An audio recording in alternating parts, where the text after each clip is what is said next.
ಇದಕ್ಕೆ water apple ಅಂತ ಹೇಳ್ತಾರೆ, ಜಂಬೂ ನೇರಳೆ ಅಂತ ಹೇಳ್ತಾರೆ, ಪನ್ನೇರಳೆ. ನಾನು ಬಂದಿರೋದು ನಮ್ಮ ಮಂಗಳೂರಿನ ಆಕಾಶ ಭವನದಲ್ಲಿರುವಂತಹ ಹಿಂದೂ ರುದ್ರಭೂಮಿಗೆ.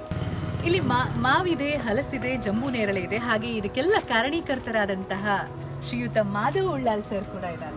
ನಮಸ್ತೆ ಸರ್. ನಮಸ್ತೆ. ಮಾಧವ್ ಉಳ್ಳಾಲ್ ಸರ್ ಬೆಳೆಸಿರುವಂತಹ ಜಂಬೂ ನೇರಳೆಯ ಗಿಡಗಳು, ಬೇರೆ ಬೇರೆ ವೆರೈಟೀಸ್, ಪ್ರಾಣಿ ಪಕ್ಷಿಗಳು ಇಷ್ಟಪಡುವಂತ ಹಣ್ಣು. ಬಹಳ ಬೇಗ ಅಂದ್ರೆ ನೀವು ನೆಟ್ಟ ಒಂದು 9 ತಿಂಗಳಿಗೆನೇ ಆಗ್ತದೆ. ಒಂದು ವರ್ಷದ ಒಳಗಡೆನೆ ನೀವು ಈ ಸಲ ಹಣ್ಣಿನ ಗಿಡಗಳನ್ನ ನೆಡಬೇಕು ಅಂತಿದ್ರೆ ಈ ಜಂಬೂ ನೇರಳೆ ಗಿಡಗಳನ್ನ ಅಥವಾ ಪನ್ನೇರಳೆ ಅಂತ ಹೇಳ್ತಾರೆ, ರೋಸ್ ಆಪಲ್ ಪ್ಲಾಂಟ್, ಇದನ್ನ ನೀವು ಆಯ್ಕೆ ಮಾಡ್ಕೋಬಹುದು.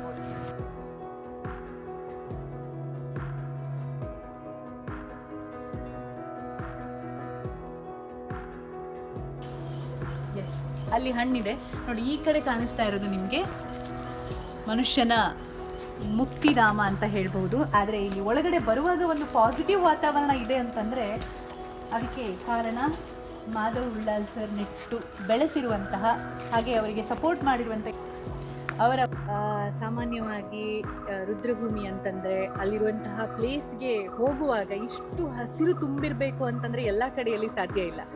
ಸೊ ಇಲ್ಲಿ ಇಷ್ಟೊಂದು ಹಸಿರು ತುಂಬಿರೋದಕ್ಕೆ ಏನು ಕಾರಣ ಅಂತ ಹೇಳ್ಬೋದಾ? ನಾನು ಗಿಡಗಳನ್ನು ಪ್ರೀತಿ ಮಾಡುವ, ಗಿಡಗಳಿಗೋಸ್ಕರ ಒಂದಷ್ಟು ಸಮಯವನ್ನು ಕೊಡಲಿಕ್ಕೆ ತಯಾರಿರುವವ. ಖಾಲಿ ಜಾಗ ಸಿಕ್ಕಿತು ಅಂತ ಹೇಳಿದರೆ ನನಗೆ ಅದು ಬಹಳ ದೊಡ್ಡ ಒಂದು ಆಸ್ತಿ. ನಾನು ಕಳೆದ 7 ವರ್ಷಕ್ಕೆ ಮುಂಚೆ ಈ ಜಾಗಕ್ಕೆ ಬಂದು ಒಮ್ಮೆ ಇಣುಕಿ ನೋಡಿದಾಗ ಹುಲ್ಲುಗಳು ಬೆಳೆದು ದಟ್ಟವಾಗಿ ಹುಲ್ಲುಗಳು ಬೆಳೆದಿತ್ತು. ಮತ್ತು ಅವರ ಹತ್ರ ಮಾತಾಡಿ ತಕ್ಷಣ ಒಂದು ಗಿಡ ನೆಡುವುದಕ್ಕೆ ಅವಕಾಶವನ್ನು ಮಾಡಿ ಕಲ್ಪಿಸಿಕೊಡಬೇಕು ಅನ್ನುವಂಥದ್ದನ್ನು ನಾನು ಹೇಳಿದೆ. ಅದರ ಮುಖ್ಯಸ್ಥರು ಆನಂದ್ ಪಾಂಗಳ್ ಅಂತೇಳಿ ತಕ್ಷಣ ನಮ್ಮ ಜೊತೆ ಸಂಪರ್ಕ ಮಾಡಿದರು. ಬನ್ನಿ, ನಿಮಗೆ ಯಾವತ್ತೂ ನಾನು ಅವಕಾಶವನ್ನು ಮಾಡಿಕೊಡ್ತೇನೆ, ಬನ್ನಿ, ನಿಮ್ಮಂಥವರು ಬೇಕು ನಮಗೆ ಅಂತ ತಕ್ಷಣಕ್ಕೆ ಕರೆದ್ರು. ಮತ್ತು ಬಂದ ತಕ್ಷಣ ಮತ್ತು ನಮಗೆಲ್ಲ ಕೆಲಸಗಳು ಮತ್ತು ಸರಾಗವಾಗಿ ಮುಂದುವರಿತಾ ಹೋಯಿತು. ಗಿಡಗಳನ್ನು ತರುವುದು, ನಾಟಿ ಮಾಡೋದು, ಸಾಕುವುದು, ಹಣ್ಣುಗಳ ಒಣಗಳನ್ನು ನಿರ್ಮಾಣ ಮಾಡೋದು, ಹೀಗೆ ಬೇರೆ ಬೇರೆ ವಿಷಯದಲ್ಲಿ ಎಲ್ಲ ಇಲ್ಲಿನ ಮನುಷ್ಯ ಮಣ್ಣಿಂದ ಬಂದು ಮಣ್ಣಿಗೆ ಹೋಗೋದು ಅಂತ ಹೇಳ್ತಾರೆ. ಆದರೆ ಮಣ್ಣಿಗೆ ಏನು ಕೊಡುಗೆ ಕೊಡಬೇಕು ಅನ್ನೋದನ್ನು ನಾವು ಟೋಟಲಿ ಮಧ್ಯದಲ್ಲಿ ಮರ್ತಿದ್ದೇವೆ. ಹಾಗೆ ನೀವು ನಮ್ಮ ಮಂಗಳೂರಲ್ಲಿ ಅದೆಷ್ಟೋ ಪ್ಲೇಸ್ಗಳಲ್ಲಿ ಹಸಿರು ಉದ್ಭವವಾಗೋದಕ್ಕೆ ಕಾರಣೀಕರ್ತರಾಗಿದ್ದೀರ ಅಂತ ಹೇಳೋದು ನನಗೂ ಭಾಳ ಹೆಮ್ಮೆ ಆಗ್ತಾ ಇದೆ. ಸೊ ಈ ಒಂದು ರುದ್ರಭೂಮಿಯಲ್ಲಿ ಏನೇನೆಲ್ಲ ನೆಟ್ಟಿದ್ದೀರಾ? ಎಷ್ಟು ವರ್ಷ ಆಯಿತು ನೆಟ್ಟು, ನನಗೆ ತೋರಿಸ್ಬೋದಾ? ಬನ್ನಿ, ಇಲ್ಲಿ 163 ಗಿಡಗಳನ್ನು ನೆಟ್ಟಿದ್ದೇವೆ. ಎಲ್ಲವೂ ಕೂಡ ಇಲ್ಲಿ ಹಣ್ಣು ಮತ್ತು ಹೂವನ್ನು ಕೊಡುವಂಥದ್ದು, ಮತ್ತು ಕೆಲವೊಂದು ಆಯುರ್ವೇದದ ಗಿಡಗಳು. ಇಲ್ಲಿ ರುದ್ರಭೂಮಿ ಆಗಿರುವುದರಿಂದ ಶಿವನ ಸಾನ್ನಿಧ್ಯದ ಬದಿಯಲ್ಲಿಯೇ ನಾವು ಬಿಲ್ವ ಪತ್ರವನ್ನು ನೆಟ್ಟಿದ್ದೇವೆ. ಅದರ ಬದಿಯಲ್ಲಿ ಒಂದು ರುದ್ರಾಕ್ಷಿ ಮರವನ್ನು ಕೂಡ ನೆಟ್ಟಿದ್ದೇವೆ. ಹಾಗೆ ಬೇರೆ ಬೇರೆ ಜಾತಿಯ ಗಿಡಗಳು ನಮಗೆ ಇಲ್ಲಿ ಕಾಣಲಿಕ್ಕೆ ಸಿಗ್ತದೆ. ಇಂದ ತಕ್ಷಣ ನಾವು ಶಿವನನ್ನ ಕಾಣ್ತೇವೆ. ಇದನ್ನ ಯಾರು ಸರ್ ಮಾಡಿದ್ದು? ಇದು ಮಾಲಾಡಿ ಅಜಿತ್ ಕುಮಾರ್ ರೈ ಅವರ ತಂಡ ಇಲ್ಲಿ ಬಂದು ನಿರ್ಮಾಣ ಮಾಡಿದ್ದಾರೆ. ಇದು ಬಹಳ ಒಂದು ಉಪಯುಕ್ತ, ಅಂದರೆ ಸ್ಮಶಾನಕ್ಕೆ ಒಂದು ಶಿವನ ಒಂದು ಮೂರ್ತಿ ಬಹಳ ಅಗತ್ಯ ಇದೆ. ಅದನ್ನು ನಿರ್ಮಾಣ ಮಾಡಿಕೊಟ್ಟವರು ಮಾಲಾಡಿ ಮತ್ತು ಜ್ಯೋತಿ ಅಕ್ಕನ ತಂಡ, ಡಾಕ್ಟರ್ ಆಶಾ ಜ್ಯೋತಿ ರೈ ಮತ್ತು ಅಜಿತ್ ಕುಮಾರ್ ರೈ ಮಾಲಾಡಿ ಅವರ ತಂಡ. ಎದುರುಗಡೆ ಬರತಕ್ಕಂಥ ಈಗಲೇ ಅದರಲ್ಲಿ ಹಣ್ಣಿನ ರಾಶಿ ಇದೆ. ನಿಜವಾಗಿ ಅದು 2ನೇ ಹಂತ, ಅಂದರೆ ಒಮ್ಮೆ ಹೋಗಿ ಎಲ್ಲ ಹಣ್ಣುಗಳು ಉದುರಿ ಇನ್ನೊಮ್ಮೆ ಆಗಿರುವಂಥದ್ದು ರೆಡ್ ಕಲರ್. ಜಂಬೂ ನೇರಳೆ ಕೂಡ ಅದು ಗುಡುಗುಡು ಕಾಯಿ ಅನ್ನುವಂಥದ್ದು ಒಂದು ವಿಶೇಷ ಹಣ್ಣು. ಅದು ವರ್ಷಕ್ಕೆ 3 ಬಾರಿ ಅದು ಹಣ್ಣು ಕೊಡುತ್ತೆ. ಇಲ್ಲಿ ಪ್ರಾಣಿಗಳು ಅಥವಾ ಸಣ್ಣ ಪ್ರಾಣಿಗಳು ಅಥವಾ ಪಕ್ಷಿಗಳು ತುಂಬ ಎಂಜಾಯ್ ಮಾಡೋದಕ್ಕೆ ಇದೊಂದು ಸೂಕ್ತ ಸ್ಥಳ. ಇದು ನಾನು ಎಲ್ಲ ಕಡೆ ಹೇಳೋದು, ಸ್ಮಶಾನ ಅಂದರೆ ಬರೀ ಒಂದು ಸ್ಮಶಾನ ಅಲ್ಲ, ಅದು ಎಲ್ಲರೂ ಹೋಗಿ ಅಲ್ಲಿ ಮಾತಾಡಿಕೊಂಡು ಪ್ರಾಣಿ ಪಕ್ಷಿಗಳ ಜೊತೆ ಸಂವಹನ ಮಾಡಿಕೊಂಡು ಬದುಕುವಂಥ ಒಂದು ಜಾಗ. ಅದು ಬರೀ ನಮ್ಮ ಕಡೆಯ ಒಂದು ದಿನವನ್ನು ಮಾತ್ರ ಅಲ್ಲಿ ಕಳೆಯುವುದಲ್ಲ, ಅಲ್ಲಿ ಹೆಚ್ಚಿನ ಪಕ್ಷಿಗಳು ಬಂದು ಯಾರದೇ ಒಂದು ಭಯ ಇಲ್ಲದೆ ಹಣ್ಣುಗಳನ್ನು ತಿಂದು ಎಂಜಾಯ್ ಮಾಡ್ತಾರೆ. ಮಾವಿನ ತೋಪಿನ ಒಳಗಡೆ ಇದ್ದೀವಿ. ಮಾವು ಅಷ್ಟೇ ಅಲ್ಲ, ಮಾವಿನ ಜೊತೆ ಬೇರೆ ಏನೇನೆಲ್ಲ ಇದೆ ಸರ್? ಹಲಸಿದೆ, ನೇರಳೆ ಹಣ್ಣಿದು ಗಿಡ ಇದೆ, ಮತ್ತು ಹೂವಿನ ಗಿಡ ಪೇಡ್ ಆಫ್ ಇಂಡಿಯಾ ಇದೆ, ಕ್ಯಾಶಿಯಾ ಫಿಸ್ಸುಲಾ ಇದೆ, ಸರಕಾಂಡಿಕಾಯಿ ಇದೆ. ತುಂಬ ಗಿಡಗಳು ಬೇರೆ ಬೇರೆ ರೀತಿಯಲ್ಲಿ ನಾವು ನೆಟ್ಟಿದ್ದೇವೆ.